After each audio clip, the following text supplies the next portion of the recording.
नमस्कार, times of Swaraj में आप सबों का स्वागत है और मैं हूं संतोष सिंह। और टाइम्स ऑफ स्वराज में हाईकोर्ट से एक बड़ी खबर आ रही है कि मुंगेर लोकसभा चुनाव की काउंटिंग रोकने को लेकर एक याचिका आरजेडी की प्रत्याशी अनीता देवी हैं, जो बूथ लूट और बड़े स्तर पर अनियमितता का आरोप लगा रहे हैं।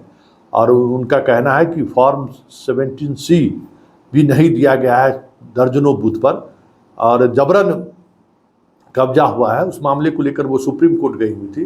सुप्रीम कोर्ट ने उनको हाई कोर्ट में आज हाई कोर्ट भेज दिया था कि हाई कोर्ट आप जाइए।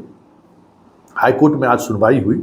सुनवाई के दौरान अनीता देवी की ओर से तत्काल काउंटिंग को रोकने को लेकर कहा कि काउंटिंग रोकिए और लगभग 51 बूथ ऐसे हैं जहां बड़े स्तर पर गड़बड़ी हुई है, वहां रिपोल होना चाहिए। इलेक्शन कमीशन की तरफ से भी एडवोकेट खड़े हुए थे। उन्होंने सारी बातों को रखा कि जो ज़मीनी हकीकत है, जो ये कह रही हैं, उसमें जो तथ्य है, दोनों पक्ष को सुनने के बाद 12 सप्ताह के बाद सुनवाई की अगली तिथि निर्धारित की है।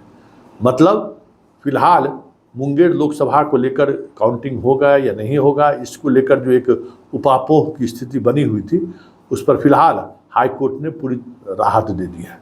राहत ही नहीं दी है, जो संकेत है उस संकेत में उन तमाम मतदान केंद्रों पर पुनर्मतदान को लेकर अब सुप्रीम कोर्ट ही कोई विशेष खास तरीके की सुनवाई करके रद्द कर दे तो ये अलग बात है। लेकिन इलेक्शन कमीशन के रिपोर्ट के बाद हाई कोर्ट ने उसमें फिलहाल संतुष्टि जाहिर किया है।